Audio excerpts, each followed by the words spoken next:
नमस्कार दोस्तों, कैसे हैं आप सब लोग। मेरा नाम है तन्मय जोशी। तो चलिए शुरू करते हैं आज की क्लास। तो सबसे पहले हम देखते हैं हमने पिछली क्लास में क्या डिस्कस करा था। तो पिछली क्लास में जो हमारा टॉपिक चल रहा है वो चल रहा है पीरियोडिक प्रॉपर्टीज़। तो पीरियोडिक प्रॉपर्टीज़ में हमने सबसे जो पहली प्रॉपर्टी होती है एटॉमिक रेडियाई, वो हमने डिस्कस करी थी।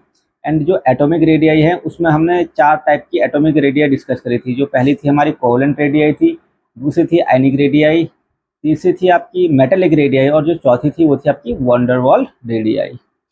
इसी में पीरियोडिक प्रॉपर्टीज में आज हम 3 अलग अलग पीरियोडिक प्रॉपर्टी डिस्कस करेंगे। तो सबसे पहले हम डिस्कस करेंगे इसमें इलेक्ट्रॉन एफिनिटी, दूसरा हम डिस्कस करेंगे इसमें इलेक्ट्रोनेगेटिविटी, और हम तीसरा डिस्कस करेंगे आयोनाइजेशन एनर्जी। ठीक है, तो ये आज का हमारा एजेंडा है। तो चलिए शुरू करते हैं। तो इसमें हम सबसे पहले देखते हैं क्या आयोनाइजेशन एनर्जी। आयोनाइजेशन एनर्जी क्या होती है। तो आयोनाइजेशन एनर्जी वो एनर्जी होती है, आपको डेफिनेशन बताता हूँ इसकी। The minimum amount of energy required to remove a electron from the valence shell of an isolated गैसीय एटम। किसी आइसोलेटेड गैसीय एटम के लास्ट सेल से इलेक्ट्रॉन रिमूव करने के लिए जितनी अमाउंट ऑफ एनर्जी, मिनिमम जितनी अमाउंट ऑफ एनर्जी की रिक्वायरमेंट होती है उसे ही आयोनाइजेशन एनर्जी कहा जाता है। तो ये है आपकी आयोनाइजेशन एनर्जी की डेफिनेशन। ठीक है, हमने कोई एटम लिया आइसोलेटेड, से जो हमने एटम ले रहे हैं उसको हम आइसोलेटेड गैसीय फॉर्म में लेंगे। ठीक है, उसमें हम क्या करेंगे, एक इलेक्ट्रॉन हमें उससे बाहर निकालना है। ठीक है, तो हमने उसको क्या करी, एनर्जी दी हमने। ठीक है, एनर्जी दी तो उसमें से एक इलेक्ट्रॉन बाहर निकला तो क्या बनेगा, एक आयन बनेगा और प्लस एक इलेक्ट्रॉन रिमूव होगा। तो इसमें हम ऊर्जा देते हैं यानी कि एनर्जी देते हैं, तो ये क्या कहलाएगी, एक एंडोथर्मिक प्रोसेस होगी जिसमें ऊर्जा हम देते हैं। तो ये थी आपकी आयोनाइजेशन एनर्जी। तो पीरियोडिक ट्रेंड देख लेते हैं। पीरियोडिक ट्रेंड यानी कि जो है पीरियड में क्या क्या फर्क पड़ता है, एटम जो पीरियोडिक टेबल है उसमें क्या क्या फर्क पड़ता है आयोनाइजेशन एनर्जी। तो सबसे पहले हम देखते हैं, जब हम पीरियड में लेफ्ट टू राइट आते हैं तो जो आयोनाइजेशन एनर्जी है वो क्या होती है, बढ़ जाती है। क्यों बढ़ जाती है, जब हम पीरियड में लेफ्ट से राइट आते हैं तो जो हमारी जो सेल हैं वो तो सेम रहती है, और जो सेल जब सेम रहती है और जो नंबर ऑफ इलेक्ट्रॉन है वो थोड़ा बढ़ जाते हैं, तो जो हमारा न्यूक्लियस है वो और अट्रैक्शन लगाता है इलेक्ट्रॉन पर। तो इस वजह से जो हमें जो इलेक्ट्रॉन को बाहर निकालने के लिए और ज़्यादा एनर्जी की रिक्वायरमेंट रहती है। तो पीरियड में लेफ्ट टू हम राइट जाएंगे तो आयोनाइजेशन एनर्जी जो होती है वो बढ़ती है। और इसी तरह से जब हम पीरियोडिक टेबल में टॉप टू डाउन जाते हैं तो आयोनाइजेशन एनर्जी कम रिक्वायरमेंट होती है, आयोनाइजेशन एनर्जी लो हो जाती है। क्यों, क्योंकि जब हम पीरियड में टॉप टू डाउन जाते हैं तो क्या होता है, तो जब हम पीरियड में टॉप टू डाउन जाते हैं तो हमारे जो सेल नंबर हैं वो बढ़ने लग जाते हैं, n = 1 2 3 ये बढ़ने लग जाते हैं। जो न्यूक्लियस से जो दूरी है वो बढ़ जाती है, तो इसलिए हमें इलेक्ट्रॉन जो है वो आसानी से रिमूव हो जाता है।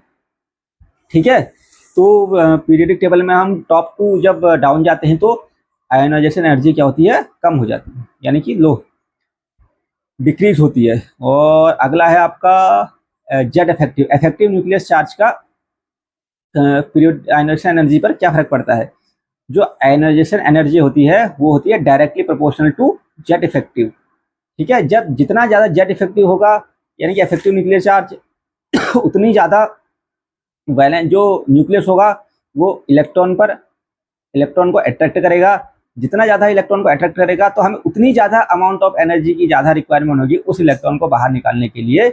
इसलिए जो हमारा आयोनाइजेशन एनर्जी है वो जेड इफेक्टिव बढ़ने की डायरेक्टली प्रोपोर्शनल होता है। जितना ज़्यादा जेड इफेक्टिव होगा उतनी हमारी आयोनाइजेशन एनर्जी ज़्यादा होगी। और अगला आता है आपका शील्डिंग कांस्टेंट सिग्मा। जो हमारा शील्डिंग कांस्टेंट है सिग्मा वो आयोनाइजेशन एनर्जी के इन्वर्सली प्रोपोर्शनल होता है। जितना ज़्यादा आपका शील्डिंग कांस्टेंट होगा उतनी कम हमारी आयोनाइजेशन एनर्जी होगी। आयोनाइजेशन एनर्जी कम क्यों होगी, जैसे आपको पता है शील्डिंग कांस्टेंट क्या होता है। जो शील्डिंग कांस्टेंट वो होता है जो outermost electron valence shell के इलेक्ट्रॉन होते हैं उनको न्यूक्लियस से अट्रैक्ट होने से बचाता है। तो यानी कि अगर सिग्मा ज़्यादा होगा तो हमें अमाउंट ऑफ एनर्जी की रिक्वायरमेंट कम होगी और जो हमारी आयोनाइजेशन एनर्जी है वो भी कम होगी। ठीक है, तो ये था हमारा आयोनाइजेशन एनर्जी का। अगला क्या है आपका हमारा, ठीक है तेरा, ठीक है बोल रही खुद माइक माइक माइक। ये है देखो हमारे दोस्तों, ये है हमारी परिधि। परिधि आप क्या बोलना चाहेंगे, कुछ बोलना चाहेंगे आप? हैं हैं दिख रही है तो उसमें कुछ बोलना चाहेंगी? बता।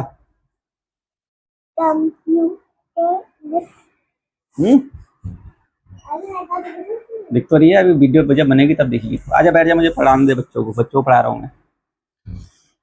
दोस्तों इसमें हमारा जो अगला टॉपिक है वो है इलेक्ट्रॉन एफिनिटी। जो इलेक्ट्रॉन एफिनिटी है वो हमारी एक प्रकार से आयोनाइजेशन एनर्जी का, उसको हम उल्टा भी बोल सकते हैं, लेकिन होता नहीं है, बोल सकते हैं। क्यों? इसकी डेफिनेशन क्या है? Electron affinity, it is energy change when an atom gain an electron to form a anion in a isolated gaseous state। यानी कि जो हमारा एक एटम है वो क्या करता है, एक इलेक्ट्रॉन को गेन करता है टू फॉर्म अ एनायन बनाने के लिए। ठीक है, और जो इसमें हमारी जो एनर्जी रिलीज होती है वो होती है हमारी क्या, उसको हम बोलते हैं इलेक्ट्रॉन एफिनिटी। ठीक है, तो इसकी ये इलेक्ट्रॉन एफिनिटी की डेफिनेशन थी। तो इलेक्ट्रॉन एफिनिटी में भी पीरियोडिक ट्रेंड देख लेते हैं। तो जब हम पीरियड में हम लेफ्ट टू राइट जाते हैं तो इलेक्ट्रॉन एफिनिटी इंक्रीज होती है। क्यों इंक्रीज होती है? क्योंकि जब हम पीरियड में लेफ्ट टू राइट जाते हैं तो एटॉमिक जो साइज होता है वो डिक्रीज होता है। क्यों? क्योंकि जो नंबर ऑफ इलेक्ट्रॉन है वो एटॉमिक जो नंबर है वो बढ़ता है और सेल साइज जो रहता है सेम रहता है। तो जो न्यूक्लियस के जो इलेक्ट्रॉन है वो न्यूक्लियस है वो इलेक्ट्रॉन को अपनी ओर अट्रैक्ट करता है, जिससे एटम का साइज छोटा होता है और हम इलेक्ट्रॉन एफिनिटी क्या होती है, बढ़ जाती है। क्यों? क्योंकि इलेक्ट्रॉन जो न्यूक्लियस है वो आसानी से इलेक्ट्रॉन को अपनी ओर अट्रैक्ट करता है। ठीक है, तो इसलिए जो इलेक्ट्रॉन एफिनिटी है वो लेफ्ट टू राइट जाने पर डिक्रीज होती है। और जब हम टॉप टू डाउन जाते हैं तो जो इलेक्ट्रॉन एफिनिटी है वो डिक्रीज होती है। क्यों डिक्रीज होती है? क्योंकि जो नंबर ऑफ सेल हैं वो बढ़ जाते हैं।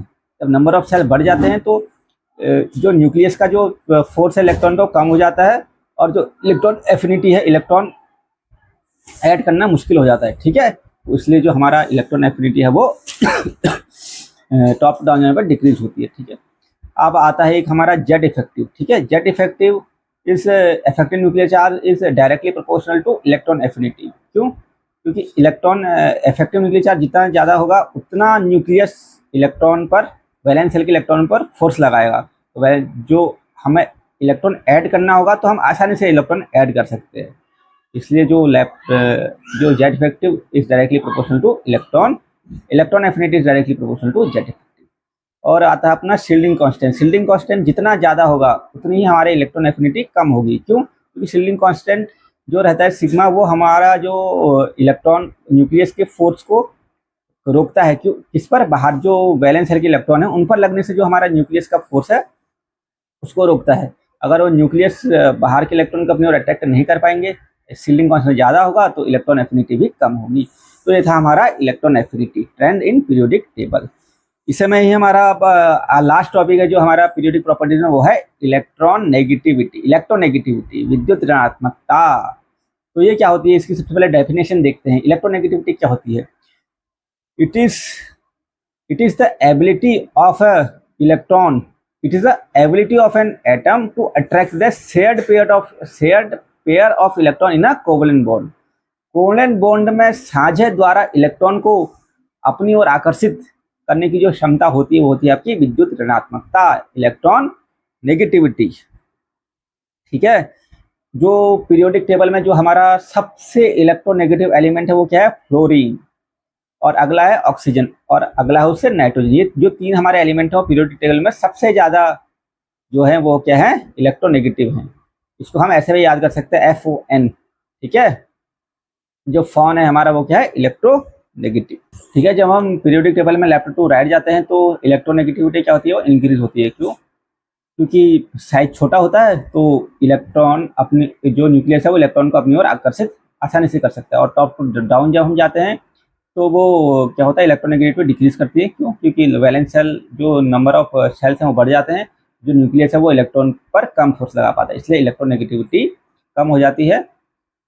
और जो है जेड इफेक्टिव जितना ज़्यादा होगा, इफेक्टिव न्यूक्लियर चार्ज जितना ज़्यादा होगा उतनी ही हमारी इलेक्ट्रोनेगेटिविटी बढ़ेगी, क्योंकि जेड इफेक्टिव क्या होता है, जो न्यूक्लियस बाहर के इलेक्ट्रॉन को अपनी ओर फोर्स लगाता है, वैलेंस शेल के इलेक्ट्रॉन को अपनी ओर जितना ज़्यादा फोर्स लगाता है, ठीक है। तो जेड इफेक्टिव जितना ज़्यादा होगा, इलेक्ट्रोनेगेटिविटी भी उतनी ज़्यादा होगी। और जो शील्डिंग कांस्टेंट है, electronegativity is inversely proportional shielding constant जितना ज़्यादा होगा उतना इलेक्ट्रोनेगेटिविटी घटेगी, क्योंकि आपको पता ही है शील्डिंग कांस्टेंट क्या होता है अपना, वो न्यूक्लियस के फोर्स को बाहर जाने से रोकता है, बाहर न्यूक्लियस के फोर्स को आउटर मोस्ट इलेक्ट्रॉन पर जाने से रोकता है। तो अगर न्यूक्लियस का फोर्स नहीं लगेगा तो इलेक्ट्रॉन अपनी ओर अट्रैक्ट नहीं कर पाएगा, इनवर्सली प्रोपोर्शनल है।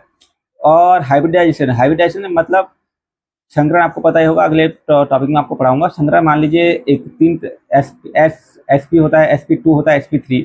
तो s कैरेक्टर जिसमें जितना ज़्यादा होगा उतना ज़्यादा हमारा इलेक्ट्रोनेगेटिविटी होगी, ठीक है। तो sp is greater than sp2 is greater than sp3, ये था हमारा इसमें, ठीक है। और जो अगला है आपका वो है ऑक्सीडेशन स्टेट, ठीक है। Oxidation state, positive oxidation state जितनी ज़्यादा होगी उतनी हमारी इलेक्ट्रोनेगेटिविटी बढ़ेगी, और नेगेटिव ऑक्सीडेशन स्टेट जितनी ज़्यादा होगी उतनी हमारी इलेक्ट्रोनेगेटिविटी कम होगी, ठीक है। Fe3 positive is greater than Fe2 positive.